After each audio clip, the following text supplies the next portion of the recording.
নির্বাচনের দিনক্ষণ যত ঘনিয়ে আসছে, অন্তর্বর্তী সরকারের সঙ্গে বিএনপির ঘনিষ্ঠতা ততই বাড়ছে।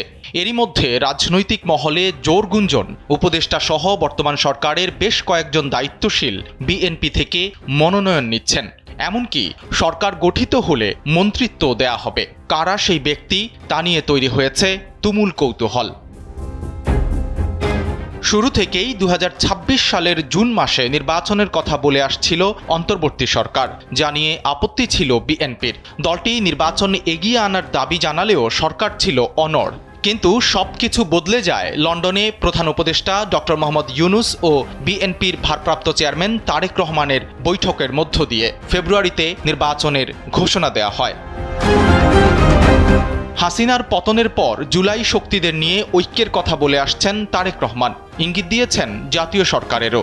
এতে বোঝা যায় শুধু অন্যান্য দল নয়, বর্তমান সরকারেরও কেউ কেউ নির্বাচিত সরকারের মন্ত্রী হতে পারেন। নাম প্রকাশে অনিচ্ছুক একটি সূত্র থেকেও একই ইঙ্গিত পাওয়া গেছে। অর্থ উপদেষ্টা ডক্টর সালেহ উদ্দিন আহমেদ বিএনপি মহাসচিব মির্জা ফখরুল ইসলাম আলমগীরের ঘনিষ্ঠ বন্ধু। প্রায়ই তারা ঘরোয়া আড্ডায় মিলিত হন। একটি সূত্র বলছে, বিএনপির পক্ষ থেকে অর্থ উপদেষ্টাকে মন্ত্রী বানানোর প্রস্তাবও দেওয়া হয়েছে। এছাড়া বিএনপির পক্ষ থেকে তাদের সঙ্গে কাজ করার প্রস্তাব পেয়েছেন বিনিয়োগ উন্নয়ন কর্তৃপক্ষ বিডার চেয়ারম্যান আশিক চৌধুরী। জাতীয় নিরাপত্তা উপদেষ্টা ডক্টর খলিলুর রহমানও থাকতে পারেন পরবর্তী সরকারে। বর্তমান সরকারের কেউ বিএনপি সরকারেও থাকবে দলটির পক্ষ থেকে অবশ্য তেমনটা স্বীকার করা হয়নি, আবার অস্বীকারও করা হয়নি। তারা বলছেন এগুলো দলীয় ফোরামে আলোচনা করে তবেই সিদ্ধান্ত হবে। ডক্টর মোহাম্মদ ইউনূসের কথাও আসছিল, তিনি সরাসরি অস্বীকার করেছেন যে পরবর্তী কোন সরকারে তিনি থাকবেন না।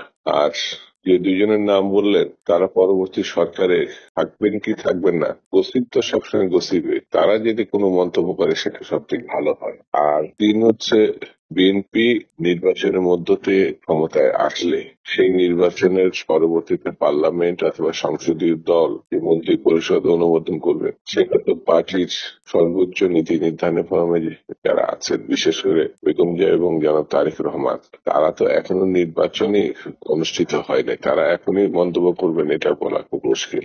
আর হচ্ছে, যে কোনো নির্বাচনের পূর্বে একটু মেরুকরণ হয়, সেই মেরুকরণটাও এখন স্পষ্ট না। সেই কারণে এই ধরনের মন্তব্য আমার মনে হয় এই মুহূর্তে গসিপ পর্যায়ে আমরা রেখে দিই।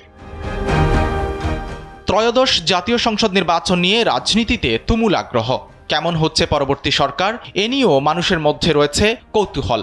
ধারণা করা হচ্ছে নির্বাচনের আগে রাজনীতিতে একটি মেরুকরণ তৈরি হবে, গঠন হতে পারে ইনক্লুসিভ সরকার।